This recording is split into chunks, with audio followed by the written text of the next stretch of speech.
Hey, what's up, everybody? This is Marseille, the property pastor here with Kingdom Legacy Builders, and I got a special treat for y'all today. I got my man Deontae Posley, aka the Roommate Investor, who's come on the channel today to just talk a little bit about his experience, tell us about his whole journey. He's here in the 757 with me, and one of my goals this year was to bring more people onto the channel to actually show you guys what it's like, to show you what this journey is all about, share the struggles, share the wins, share the L's, all of that stuff. So I'm excited to have him on. We are live right now, so folks will be joining us, on the channel, and we're on Facebook, we're on YouTube as well. So as you have questions, make sure you drop those in the comment section. We will be kind of pausing periodically to answer those questions. So if you are a seasoned investor, if you're brand new to real estate investing, it doesn't matter. Ask those questions. We're here to grow together. We're here to help you along that journey. So with that, Deontae, welcome, man. Welcome to the channel. Thank you for coming on today, brother. And why don't you just quickly introduce yourself before we jump into the interview questions? Yeah. First off, thank you for having me. My name is Deontae. I graduated from Norfolk State University with a computer science degree. I joined real estate in the 2015, 2016 timeframe. I was in a network marketing company. I was pretty successful within my first 6 months. I was around a lot of successful people. And one day, someone was talking about real estate and they brought up a book called Rich Dad, Poor Dad. So I read the book. I just got super excited. I quit the network marketing company and I just, started reading books every day, while I was at work on the job, reading real estate books, going on YouTube, going to meetings and meeting different people in real estate. And I just fell in love. I purchased my first property in 2016. Nice, man. Nice. Well, that's pretty awesome, man. So you've been at it, fellow HBCU alum. So shout out to Norfolk State. Even though I'm an Aggie, it's all love amongst us. But you said you read Rich Dad Poor Dad, man, and it kind of just opened your eyes to some things and made you really want to get going. Yes. So usually that's the first book anyone would read, who's interested in real estate. That's the first book they run into. Gotcha. But it just really like changes your mindset on what am I doing with myself? What am I buying? What's really important to me? And a lot of people focus on liabilities or cars or things that takes money out of their pocket.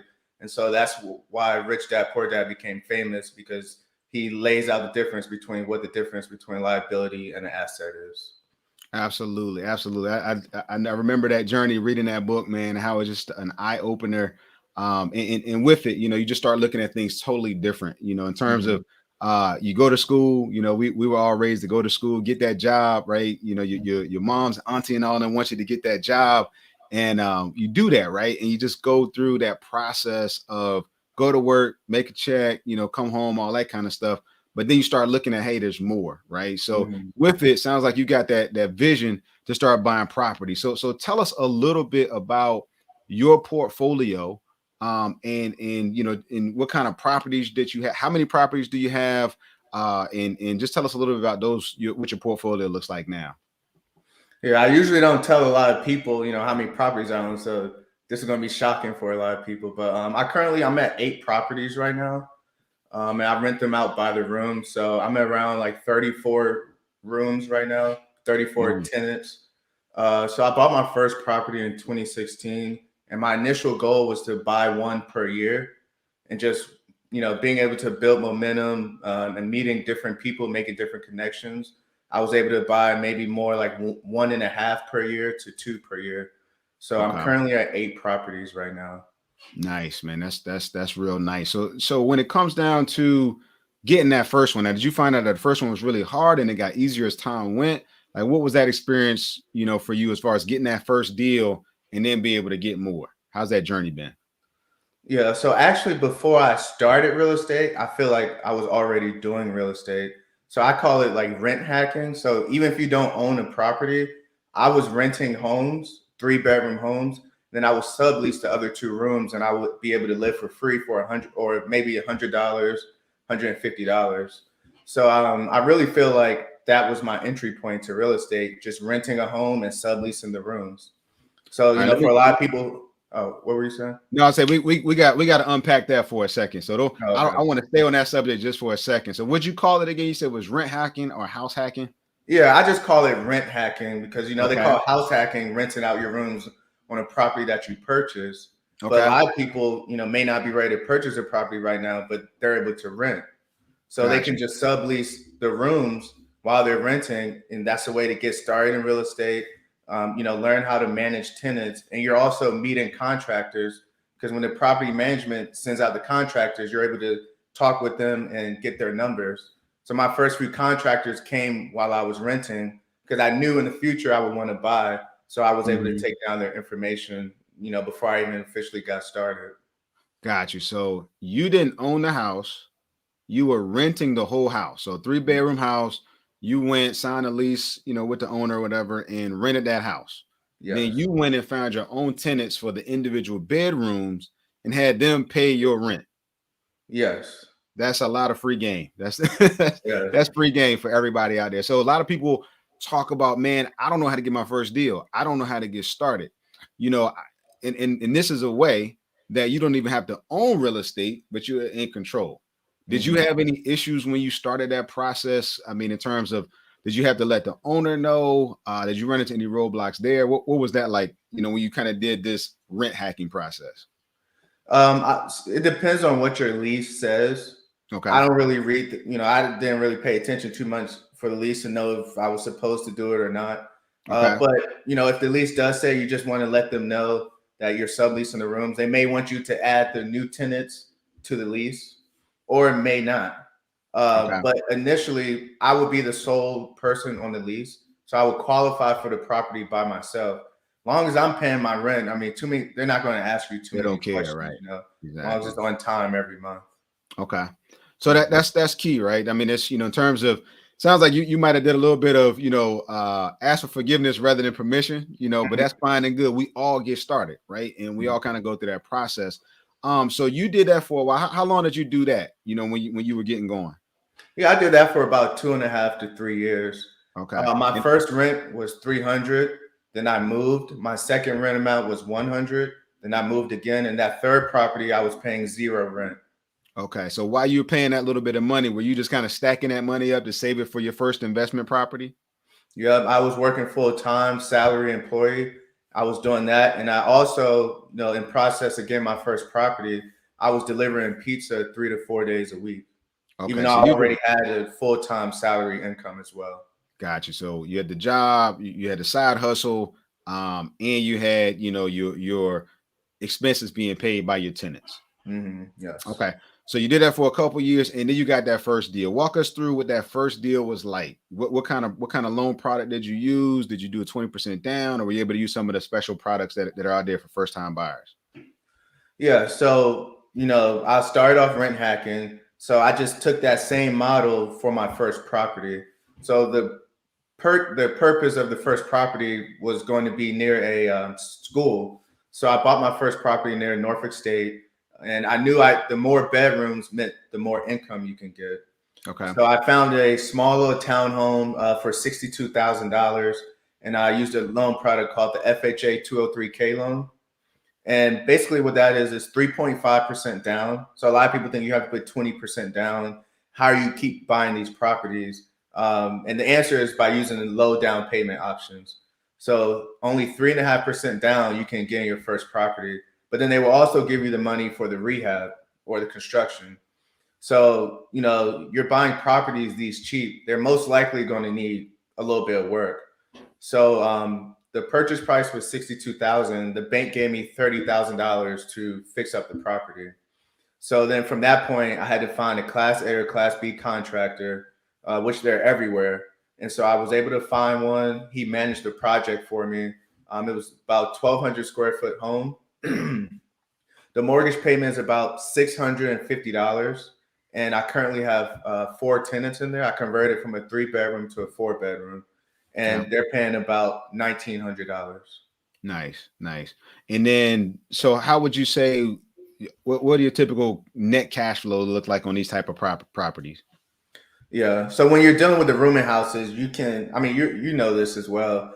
There's many methods you can choose. I felt like to begin with, I wanted to pay utilities myself because I Okay. didn't want tenants getting into arguments about who didn't pay and who has to do this. Me and my roommates, we had some of those arguments in college. So I took what I learned from college and transitioned to my business. So Right. I pay utilities. They run between 300 and 400 a month, and it's a 4-bedroom home. The average rent is about 500 a room.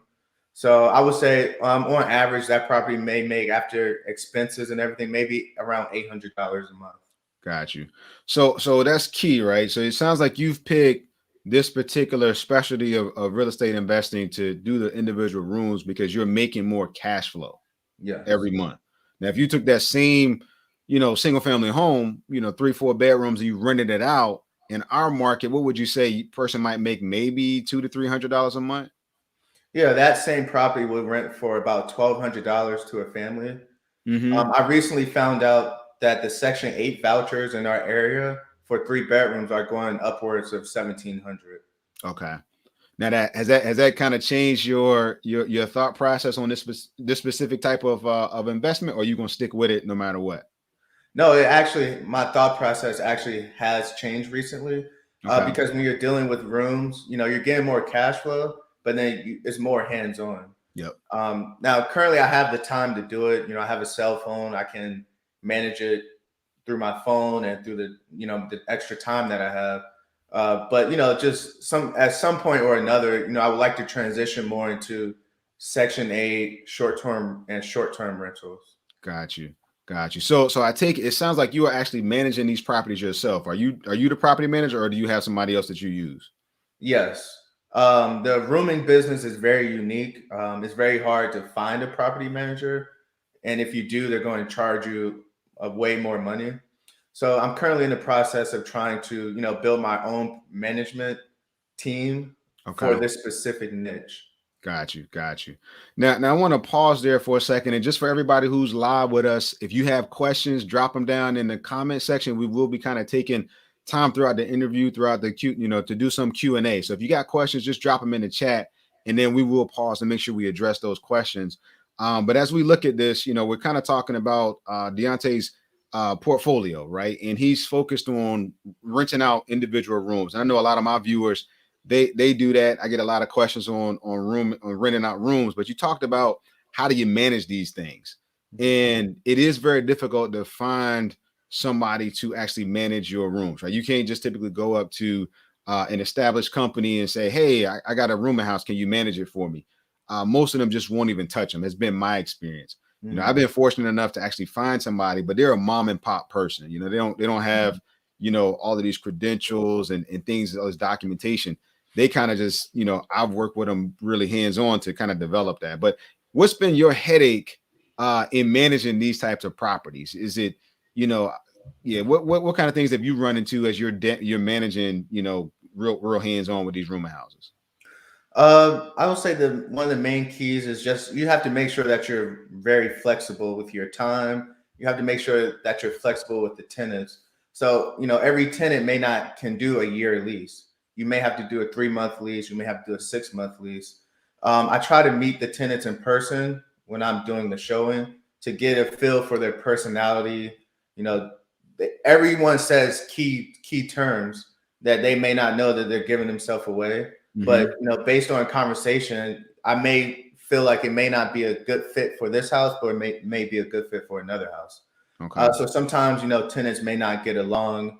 Also, you have multiple. If there's an issue, you may have multiple tenants texting you about the same thing. So now your phone is blowing up. Uh, and then as far as like keeping the common areas clean, as far as the kitchen, the bathrooms, things like that, have been some of the issues I've ran into. Okay. Now, do you just rely on your tenants to keep those areas clean, or do you bring in like a cleaning service or anything like that? Yeah, so I have about 3 or 4 cleaning services, and I usually only them in upon request, Okay. or if I'm inspecting the property and I see that it's needed. I give the tenants a chance to clean their things out. You'll find that sometimes the previous tenants' things are still in there, but then it was never cleaned out because no one knew. It could have been one of the other tenants. Okay. So periodically we say, clean everything out the living room or the kitchen. Anything left will be thrown away. And we have our cleaners go in there and just clean the kitchen, clean the living room. They may charge, $75, $100. Okay. So headaches typically are going, so with this type of specialty area of rooming houses, definitely going to be more hands-on management, higher cash flow. What kind of tenants are you typically seeing? Like you mentioned earlier, you looked at a property right by Norfolk State. So are you looking at college students? Are you looking at more a seasoned, type of tenant? What does your average tenant kind of look like from a demographic makeup? Yeah, so it initially started with just college students, but once COVID hit, I had to make a transition because the college students went home. So Yeah. that's when I started focusing more through Craigslist, Furnish Finder, Facebook, and found more younger professionals. So now I'm dealing with younger professionals and college students. Now, fast forward in 2022, now I'm also dealing with older people as well. So it seems like, that younger professional age range and then this older 40 plus age range. Okay. You'll be surprised how many people, are looking for rooms. But Yep. I have one roommate who's 42. I have one who's in their 50s. Then at another property, I have two people in there in their 50s. Yeah, it's interesting you mentioned that because I know some of the videos I've published for my viewers on rooming houses have been typically my normal tenant is much older. So Hmm. you're actually operating on the opposite end of the spectrum and having success. So Hmm. I think that's really important to kind of highlight because as long as you screen well, as long as you have good, systems in place, you can succeed on either end of the spectrum. Hmm. Are you seeing so aside from so your income, I think you said was about $500 a month. Was that what you were saying? Yeah, Per around per room? 5 to 7. Oh, per room. Yeah. Yes, that's my average rent Okay. per room, around 500. Got you. So you're getting 5 to 7 per room, 800 cleared every single month. That's definitely going to be above and beyond what you're going to run into with a single family house. But when it comes down to finding these things, how are you finding your deals? And then how are you funding these deals? Mhm. So with finding the deals, you hear a lot about knowing your market.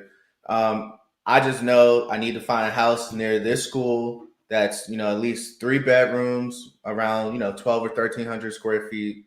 Because if it's 12 or 1,300 square feet, I know I can get a fourth or fifth bedroom in there. Most likely fourth, and if it's around 1,500 square feet, then you could probably get a fifth Okay. bedroom in there. So, when you're working with these, either a realtor, the MLS, or you can do your own searches through Zillow and Redfin, you can pinpoint, certain neighborhoods that you want a certain area code, zip code for your property. So I just put in my filters: 3 bedroom, 2 bath, 1,200 square feet, in this zip code, and I just wait for it to come up as far Okay. as finding the properties. So primarily you've been looking through agents, through looking on just kind of keeping your filter set up on MLS so that you get flagged when that certain neighborhood, certain number of rooms, bedrooms, and all those kind of things and baths kind of pop up. So most of it is what we consider on market Hmm. type of deal finding. And what Hmm. about funding? How are you funding these deals? I think the first time you talked about using the FHA loan, the 3.5%. What how have you been able to fund the rest of them? Were you able to reuse that, or what was your funding like after that? Yeah. So what I always like to tell people is to make sure you start off small because it's going to benefit you in the future. So starting off small by meaning, buy maybe a little condo, townhome, or a little small house. So then once you purchase that property with low down payment, you can come back 6 months later and tell the bank, well, I want to move. This place is too small. I want to move. So now once you move, you're able to get another low down payment loan because you live in the property. So now you're able to get another property for 5% down. So say if your first property was 70,000, you should go to maybe like $120,000 property now. And you keep building up because by doing that, you're able to get in these properties for 5% down. Okay. So the total down payment I put on 8 properties is probably the same amount as someone who went to go buy a $500,000 house and they put down one down payment. I was able to do 8. Right. So you basically are able to reuse your FHA by doing house hacking over and over and over. So so you can't reuse the FHA unless Mhm. a major life event happened. Okay. So you go from the FHA to conventional. It's just Okay. conventional owner occupied. I see. But Yeah. you're able to use So that 5% down. Is that what you're saying? yes, and that's what's Okay. the 5% down. And then Yeah. once And for you, most, but if you did not live in a property, then you would be a conventional investor, and then right. conventional investor is 20% down. Okay. So that's important, y'all. As you hear that, because money is always the barrier. Mhm. Money is typically the first barrier we run into. But Deontay has gone and figured this thing out, in terms of how to raise money, how to scale his business, and do it in an affordable way, where he doesn't need $10 million and 15 rich uncles and aunts. So I Mhm. think that's key, to really grab hold of that. As you look into it, what kind of obstacles, man, have you really run into in terms of just growing this thing out to where you're trying to go? What obstacles have you seen so far? Yeah, so of course, money is always an option. I mean, it's always an obstacle. So one way, to get around that is to, I've used business credit before. Okay. I personally guarantee it, and the only thing you need for that is an LLC. You can start getting business lines of credit. So I was able to utilize that. I was also able to utilize personal credit. You can call the credit card companies every, 6 months, get credit increases, and also new cards. So as far as personal credit, I only have around, $30,000 in personal credit. I have friends who've never done a real estate deal and they have 50, $60,000 Mm. personal credit. So long as you're a good steward of your money, your credit can be an option as well. Hmm. Um, some other obstacles, the banks. Sometimes you have to write a lot of letters to the bank stating why you want to move. And eventually, moving year to year, they're going to catch on. It's legal, but Hmm. they will stop you at some point. But by me strictly focusing on real estate and not, falling into trying 10 different things. Now I have people seeing what I'm doing. So now I get money from other people called private money as well. Okay. So I have, friends and um, business associates who have given me money now, and they either join on the property with me and we're 50-50, or I just give them a return on their money. Okay. There's hard money as well, which is just money that these special companies will give you. It's harder money with higher percent interest rates, and that's an option as well. So funding is definitely always going to be, the obstacle that a lot of people run into. So, but you don't have to let that stop you, because there may be one problem, but there's always 10 solutions for That's the right. one problem. Absolutely. And it sounds like you haven't let any of these obstacles run in, stop you. You got the bank who Mhm. may say, okay, we're on to this whole thing. You're moving too many times. Okay, now a new solution. Or you may run out of capital. Okay, in comes people who see, that you've done this 5 or 6 times already, and now they want to partner with you. Mhm. Real quick, I want to pause on that whole partnership piece in the private money, because I do a lot of that in my business as well. How did you go about raising money from friends and family? What helped you to be successful in that realm? Was it the deals? Was it just them having confidence in you, or Mhm. recognize that's my cousin and I trust them? Mhm. How were you able to start raising money from people? Yeah. Well, I mean, in 2022, everyone is trying to do something. So I feel like everyone these days, once real estate seems to be like the number one or number two thing behind, crypto and stocks. Hmm. So, that helped. But really just being consistent. I'm not putting together a presentation, a PowerPoint, anything special. I'm not doing anything special. I'm just being myself, being consistent.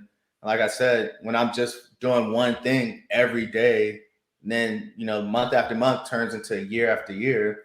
And then, the type of quality you see when I'm posting the videos on social media, what the house used to look like and what it looks like now. And then, I have a track record of success now because I've rehabbed multiple properties. I was able to cash out, refinance these properties. So I was able to get nice size checks that I can show people. So, proof of concept. Right. Now, Mhm. on all of your portfolio, have you done rehabs on all of those properties, or have any of them been turnkey? Yeah. So I've actually done rehab on about 7 of the 8. 708 properties. And so, that's another strategy as well, as you're starting low on these lower price projects, to make sure you find something that needs work, because the more work that it needs, the more equity that you can build in the property, and then you can pull the equity out and then continue to repeat the process. So you're able to use the same amount of money that you put on that first project, you're able to keep recycling into the second and third and fourth, because you're pulling the money out and then putting it back into the next, and pulling out, putting it back in. But the only way Yeah. that will work is if you start small and you're finding properties that need work. Right. Have you run into any times where you've, and for those who maybe have never heard that term, we call that BRRRR, right? The BRRRR method, basically buy, rehab, rent, refinance, and then repeat. Have you ever had an instance where you've been able to pull more money out than you pulled in? Did you put in before? Yes. I got a couple of houses for free. I got a couple of houses I may have initially put down maybe 8,000, and I may have got 6,000 back, once all expenses and everything is done. So I may have only ended up with 2,000 in, Right. at the end of the deal. And Yeah. I got a So few houses I like to say I got for free, because the yeah, same money I put in, I was able to get back. and that's critical, y'all. As you hear that, $2,000. I mean, with knowledge, with the right people in your corner, with experience, $2,000 can get you a house, an asset, right? That can create generational wealth for you, your children, people to come, right? It just, those things are important, because a lot of times we stop at a barrier, but I think it's really critical. I wanted to make sure we highlighted that to everybody.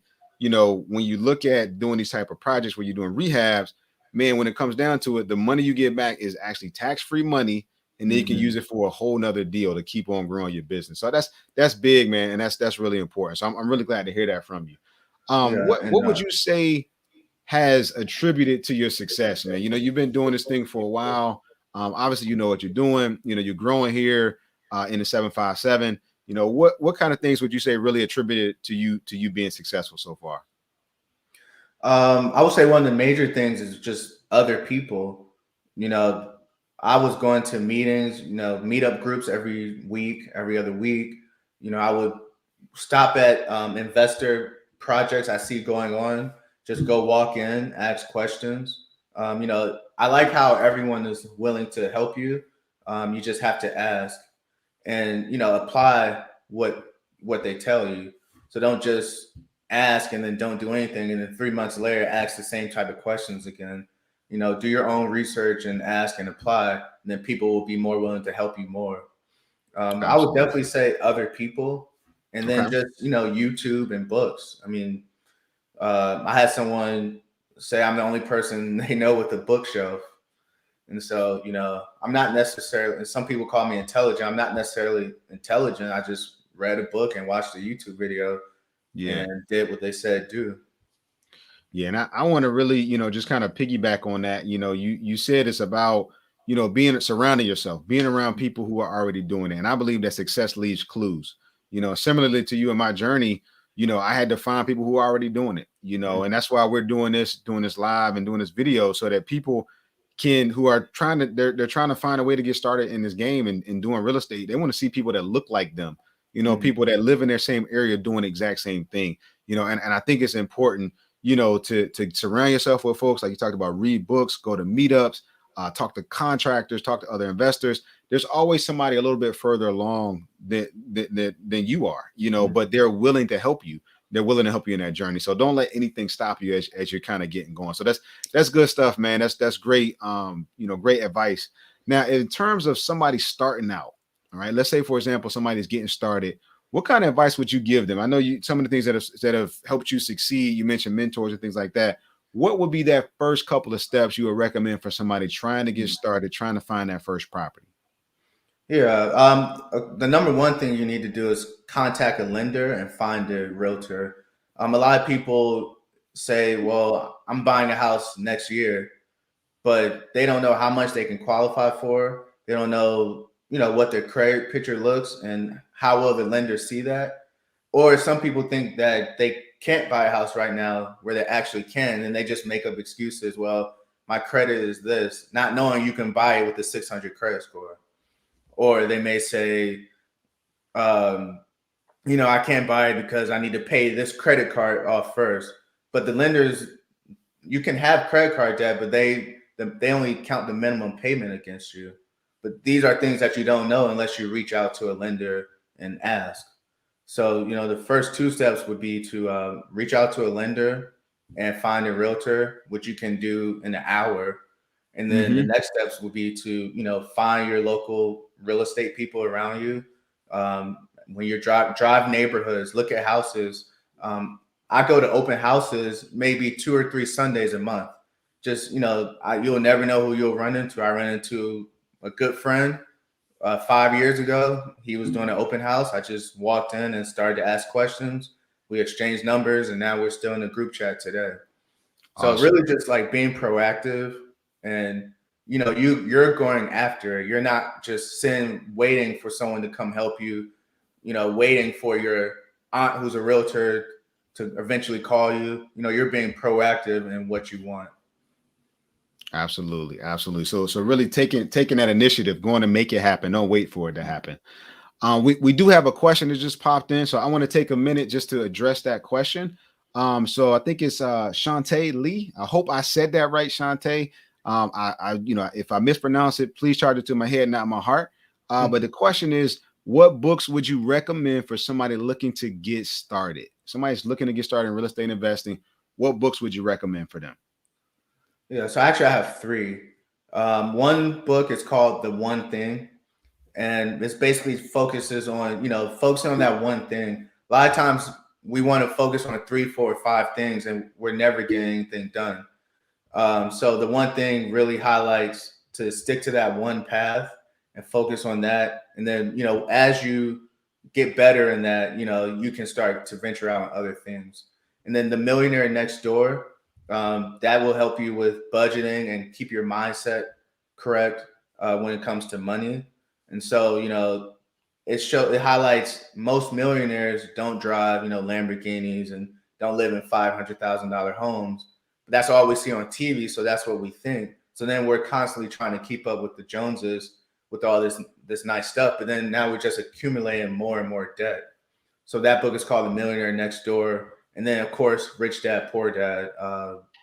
It doesn't go into necessarily the technicalities of the day to day of real estate, but it'll reframe your mind as to how to think when it comes to real estate and when it comes to what an asset versus liability is.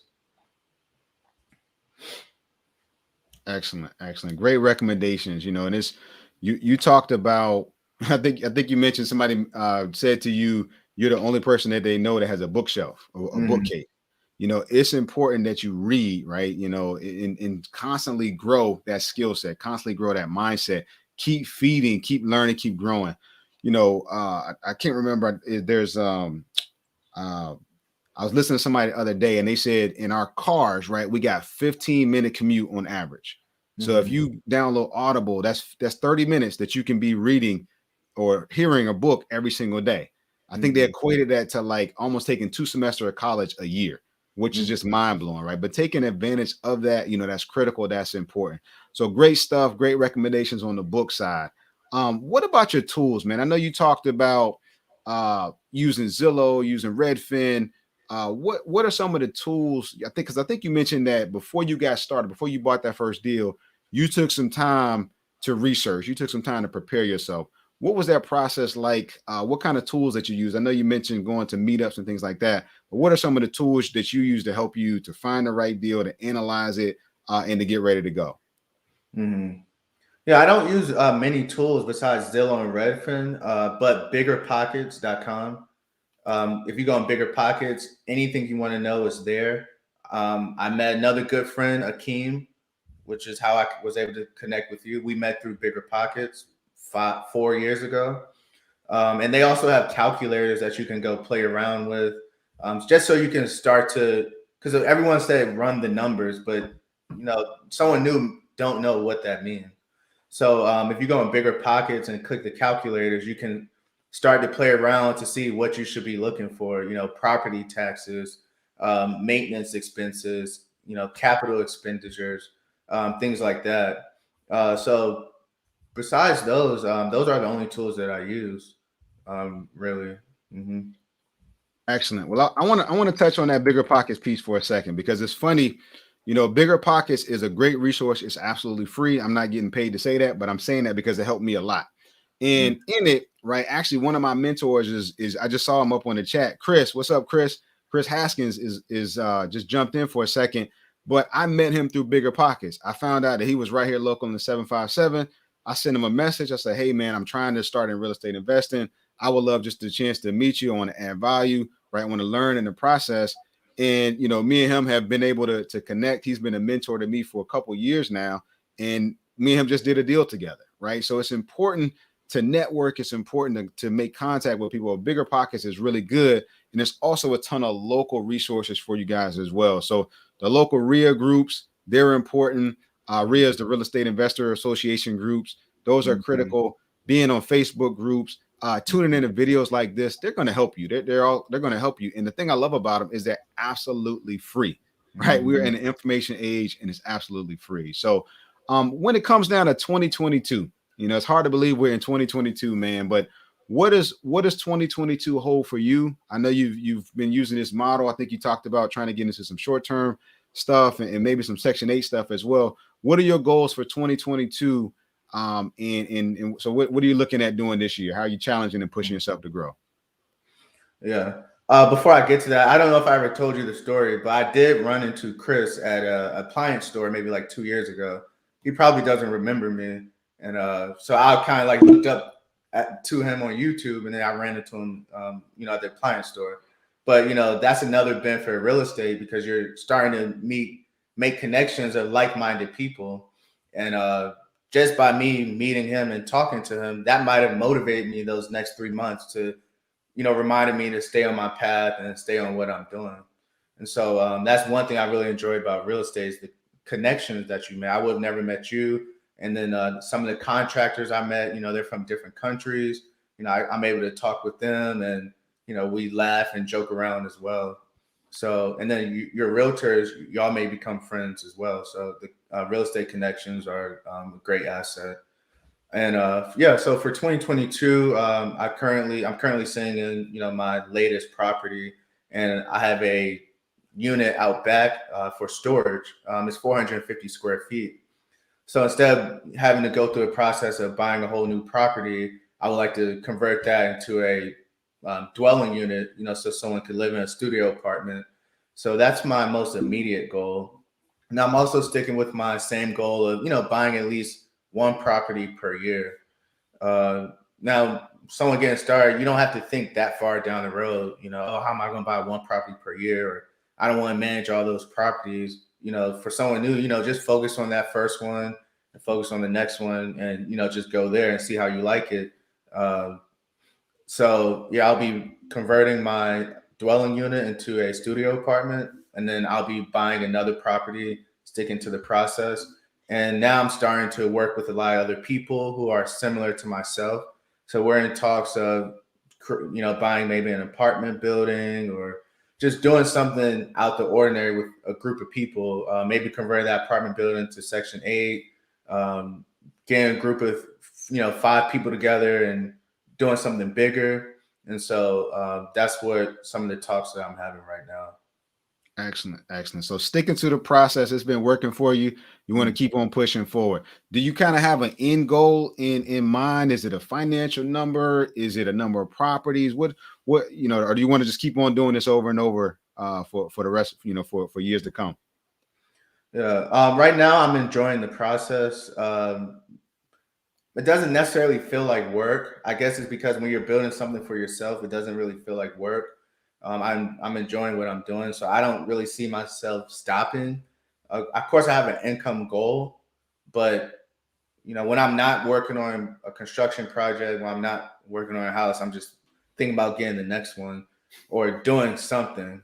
Right. So it's not really a end goal. It probably will never end. It's just enjoying the process and helping people along the way and putting other people in my shoes in my position. And so I really want to start getting into online and social media more and coaching because I'm already doing it anyway. But just having a more of a presence so I can start to make an impact on other people and bring more people up to where I'm at, because we don't have the education in our schools, in our neighborhoods. So, I'm looking to build more in that arena. Excellent, excellent. Well, man, tell us a little bit about, when you're not trying to find the next deal, you're not trying to run a construction project. What are some of the other stuff you like to do, man? Just to, unwind, to give back. What does life look like for you when you are not doing real estate investing? Yeah, I coach basketball. I enjoy doing that. Real estate's been taking off lately, so I haven't been able to give as much time to that as I like. But if I'm able to transition from my job, I'll be able to do that more. I like to work out. I do CrossFit, and something new I've been doing has been traveling. So I've been traveling a lot to different countries. So I would like to go at least 3 different countries per year. What I always tell people when they say they don't like roommates, they don't want to have roommates, I tell them, well, if they like, most people like to travel. So if you have a roommate paying you $500, $600 a month, they're pretty much paying for your travel every other month. So I like to use that as an incentive to get people to, get roommates, so then they can pretty much travel for free. So those are some of the things I like to do. Nice, nice. Well, man, this has been really cool, man. As I've we kind of just tracked your journey. You started out rent hacking, just being Mm-hmm. the person subleasing, generating income there, hustling up, getting the money together, buying that first property, living in that one, renting out the other units there, and then moving out, reusing your money, and buying another property. So that sounds like you got a really repeatable process, that's gonna help you and pay you for years and years, and it's giving you freedom to do some of the stuff that you actually want to do. Which Mm-hmm. I think is amazing. You're not you don't have like 75 properties and all these kind of things, but you've got enough to be able to do the things you want to do. And the reason I say that is because that lets us all see that it's possible, right? It's Mm-hmm. possible. Just get started. Just get started. So I appreciate, just your input and your insight today, man. And I'm just really proud of the hard work you put in and the success you've been able to achieve. So I want to quickly just transition a little bit. I know we got a few folks on. If there's any questions that y'all have that you want to ask, we want to shift to the Q&A portion, and allow any and everybody to ask any questions they might have for either Deontae or myself, because we want to help you guys in your journey, help you get started, help you to be successful, to get where you want to go. So if you got questions, drop them in that chat box. We will post them and then we will address them as well. So if you got them, just start shooting them out, and we'll address any questions that y'all have.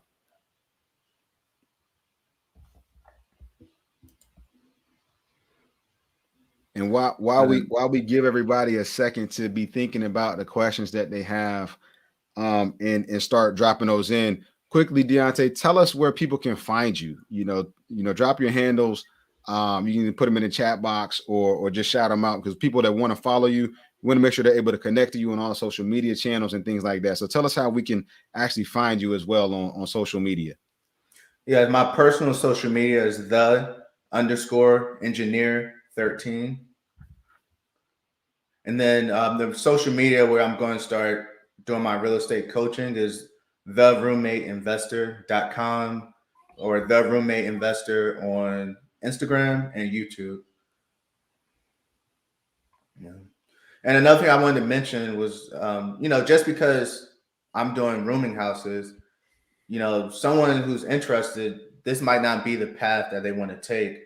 They may be, too busy at their job. They may have a family, so they may not want to be so hands-on.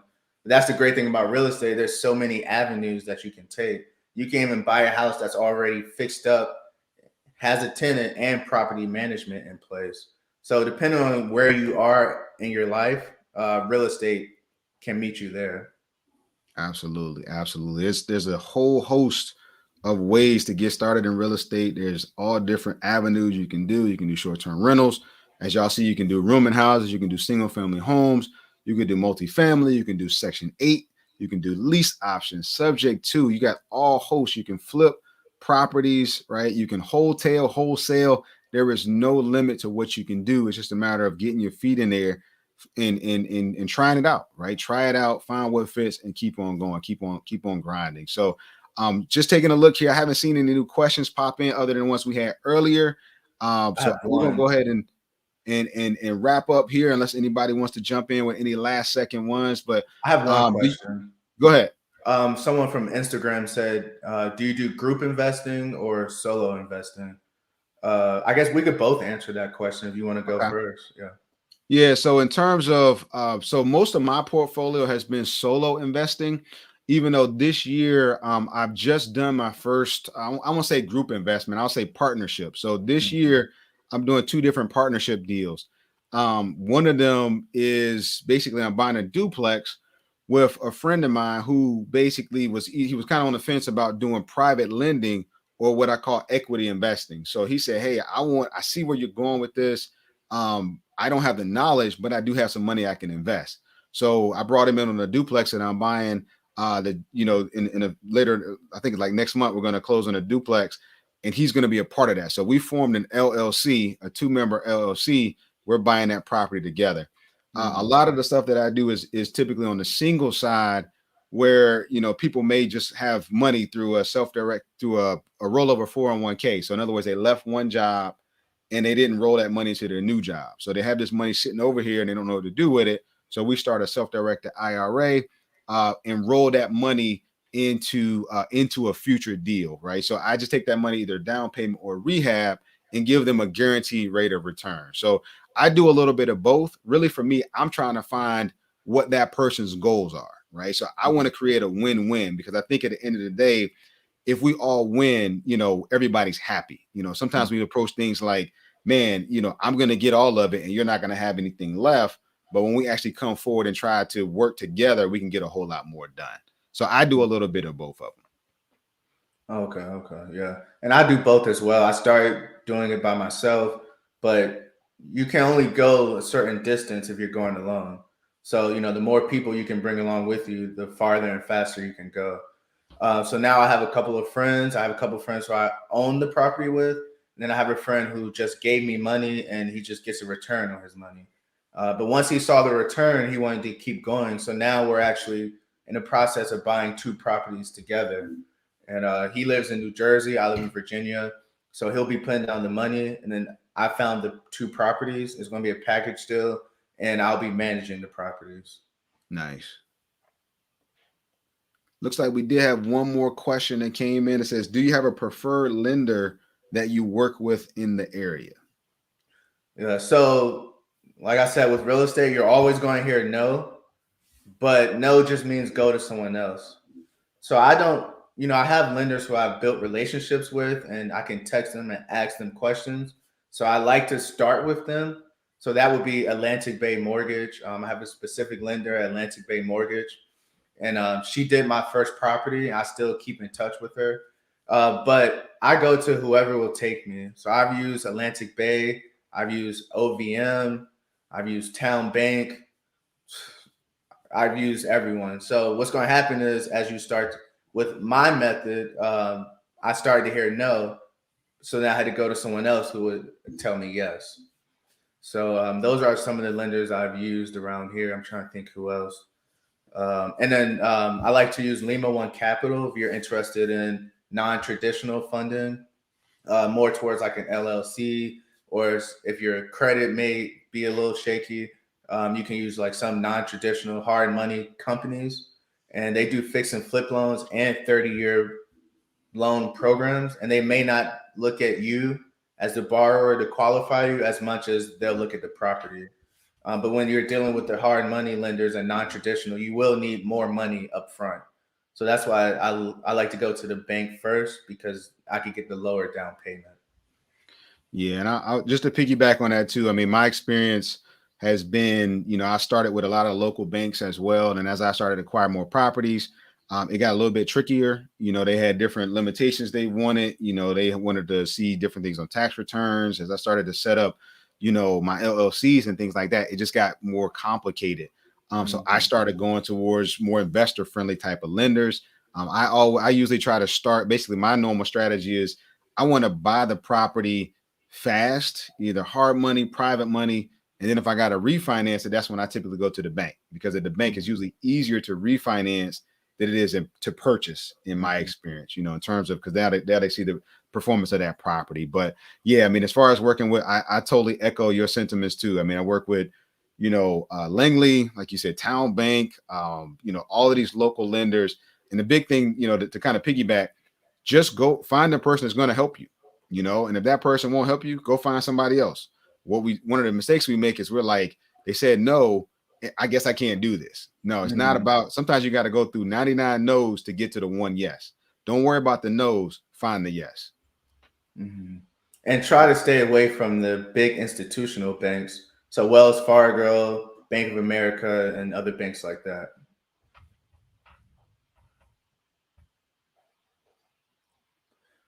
They said, do you plan on doing out of state deals?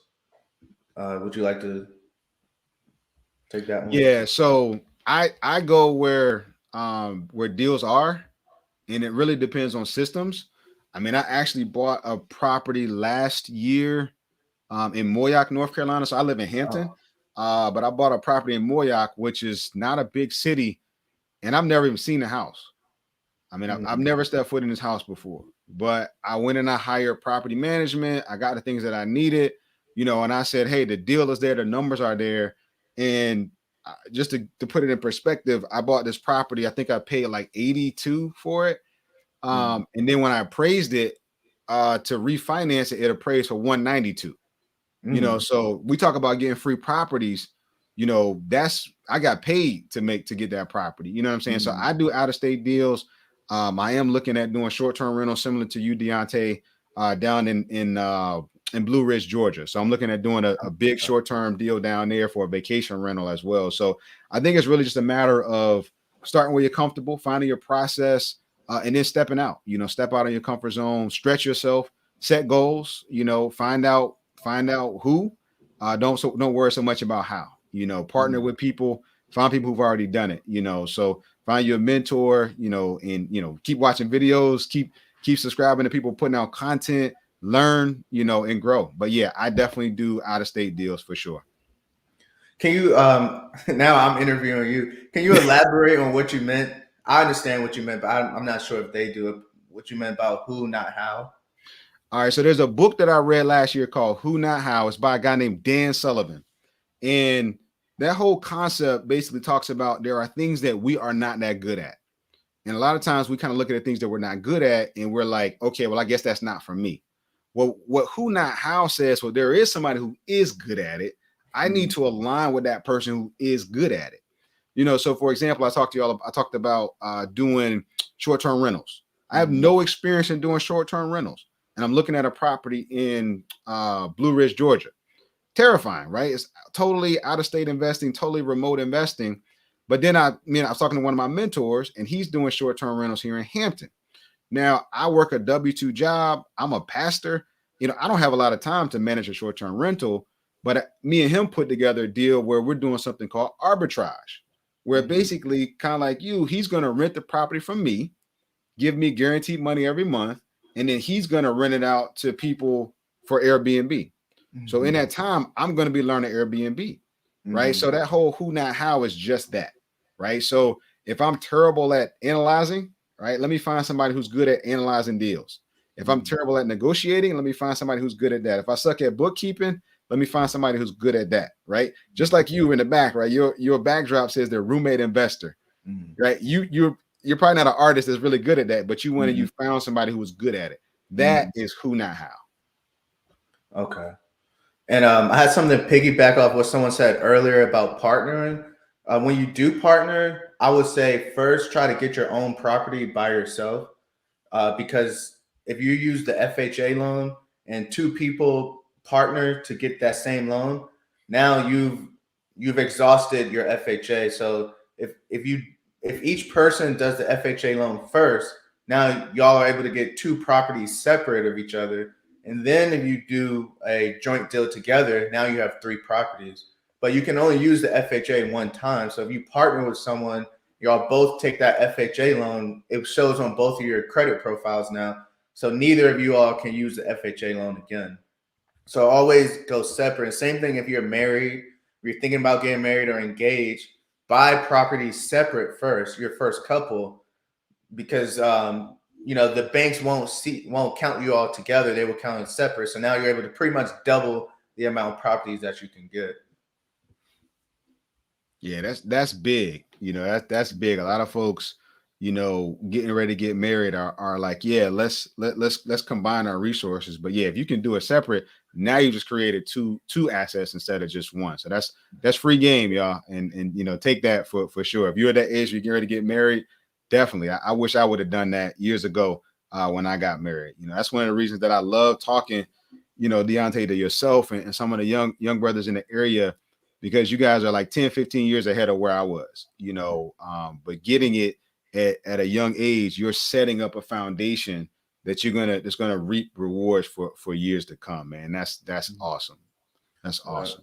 So then What? if someone says, well, I can't qualify for this type of property by myself, that lets you know the property is too expensive. Yeah. So now now they'll say, well, we can do it together. So now you're going against, what the bank is telling you just because you want this high priced property.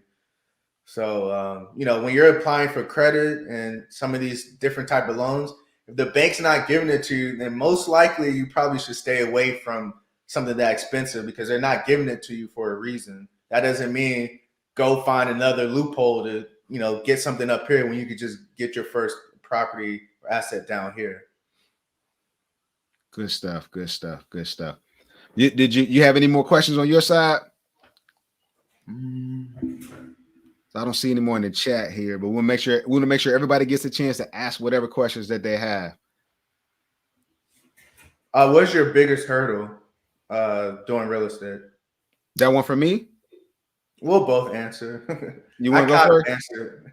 Yeah, I guess you kind of went in earlier. Man, I'd say the biggest hurdle is probably the ups and downs that I run into. So, for one thing, it was getting started. But then once I got started, it was really just the ups and downs, right? And what I mean by that is, I might win a deal on Monday and I'm excited, right? So this week, for example, I did a direct mail campaign, sent out mailers and people started calling me back. And the guy basically said, hey, I got 2 houses that I want to sell you for $16,000. And I was like, how many? 2 houses for 16 grand? I was like, yeah, sign me up, just super excited, right? Because you just don't get that kind of deal every day. Mm-hmm. But then the next day, a refi that I was working on ran into all sorts of headaches and hiccups. And then I got a call from a property manager about things going on with this property over here. So I think one of the big hurdles is just dealing with the swings that happen, right? Because a lot of times you get these ups and downs and you feel like maybe I should quit. Maybe this is not for me. But over time, it's going up and down. But there's a gradual incline that's always happening, right? Mm-hmm. So I think recognizing that and having the right kind of mindset to realize there are going to be good days and bad days, but overall, we're moving in the right direction and keeping that mindset fixed on the end goal. That's probably one of the biggest hurdles that I run into just from the emotional ups and downs that you deal with as an investor. Mm-hmm. Okay. One of mine I would say is, when I first got started, working a part-time job while working a full-time job and maintaining, the frugal lifestyle and not going out when everyone else is going out. And when you do that over 6 months to a year, it starts to like weigh down on you sometimes. But then once I was able to see the progress, it was easy for me to do it. But, those first 6 months, 2 years, it's almost, it could be daunting. It's like, well, I want to do this. I want to do this. Now, I'm starting to open up and I'm traveling and doing all this stuff, but that's not what I was doing, my first 3 years. Right. So you mean to tell me when you bought that first property, you weren't able to retire? You didn't go to the bank like I'm rolling big? No, I kept my head down and kept going. Yeah, then, it's a marathon, and really just to help everybody see that it is definitely a marathon. Most of us are not going to get rich off of one deal. It's going to take several of them. So that's a key thing to make sure we highlight too. We got one more question that I see that popped up. It says, how do you take advantage of tax deductions as an investor? So basically, you just want to get a CPA. I'm not a CPA, but you can get a CPA. And I always tell people to get it when you get your first property or before you get your first property, I had my mom doing my taxes when I got that first property, and everything was done wrong. So I just found his local CPA, lives 10 minutes from me, and basically he was able to just structure the real estate the way it's supposed to be. And then once that happens, then you're able to deduct some of your rental income against your W-2 income. And now the more properties you get, pretty much the more tax gains that you're going to get, and the more you'll be able to deduct money from your W-2 income, lower your tax bracket, and just get more money back year after year. But that's all done through an accountant. So that goes back to what you were saying: who, not how. Who, not how. Yep. So Yeah, to answer your question, I don't know how to take advantage of tax deductions, but my accountant does. That's right. Yeah, look, one of the better folks that I know that spits a lot of free game is Akeem Jones. Akeem is really good. He is a CPA. And one of the things that just to try to elaborate a little bit on it for sure is who, not how. But it's one of the beautiful parts about being a real estate investor is you do get to deduct a lot of stuff, right? The building itself, you get to deduct that through depreciation. Then on top of that, you get all of your expenses, right? So your expenses, when I go and I buy a subscription to XYZ or I buy materials, all those things, they get deducted, right? So you want to get linked in with a good CPA, right? Who's going to help you to know and maximize all of your deductions, even mileage, right? Mileage, meals, all of that stuff. You want to have a good CPA on your team, right? And that's one of the things we talk about who, not how, is build a strong team. You got contractors, you got agents, you got your CPAs, right? You got mentors. You want to build a team. And the best way to do that is through networking and adding value to people as you asking for their help, for sure. So hopefully that answered your question, at least pointed you in the right direction. And then as you start to build up, I would say always know what your plan is going to be 6 months to 2 years in the future, because there may be one year where you don't want to take advantage of certain tax deductions because you still need to qualify for a property the next year. So you always need to know what your plan is ahead. I actually just called Akeem yesterday, telling him what I'm doing this year, and ask him, which route should I take. So sometimes you may want to maximize your deductions, but if you maximize your deductions, you're going to be denied by certain banks now because the income on your taxes looks less than what you actually made. So you need to make sure you know what your plan is 6 months to 2 years in advance. Oh, so that goes back to what I was just saying. You could probably elaborate a little on this more. One of the main things I know is you have your maintenance expenses, and then so maintenance expense may be you call a plumber over to fix something, fix a door, you buy a new toilet, things like that. Those are one time. Those are like maintenance expenses ongoing. But then you have your larger expenses, which are expenses to the actual home. So say like a roof, or say like a whole wall or something needed to be repaired. And those are different categories. So if you're, and again, refer to your CPA. So if you have to repair a roof, that's a one-time, say $10,000 expense, but the bank will recapture that for you. So they won't count the $10,000 against you because they know that that's a one-time thing, and that won't happen again for the next 20 years. But if you have that same $10,000 expense as a maintenance item, the bank is looking at that as, well, this could happen every year. So when that $10,000 expense hits, they're going to count that against you. So that, say you made $20,000, they're going to say you only made $10,000. But if that same $10,000 expense was a roof or something major to the home, the bank can recapture that $10,000 and it'll show your income as $20,000. And you can confirm with the CPA with that answer as well. But that's one of the main differences between qualifying and not qualifying when you're dealing with the taxes and the lenders.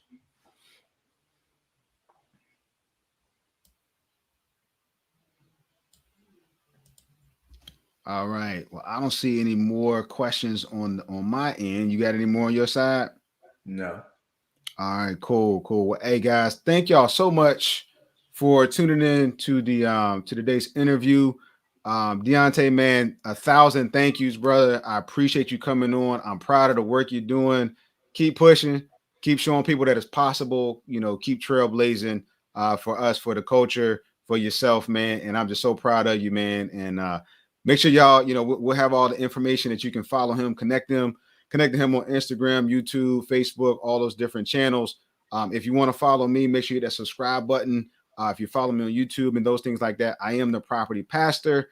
Deontae is the roommate investor. You can search us on any of those platforms. We are bringing great content to help you on your journey. I'm wishing nothing but the best for you, praying your success. Stay safe out there. Thank y'all for tuning in today. We'll see y'all in the next one. God bless. See you. Thanks.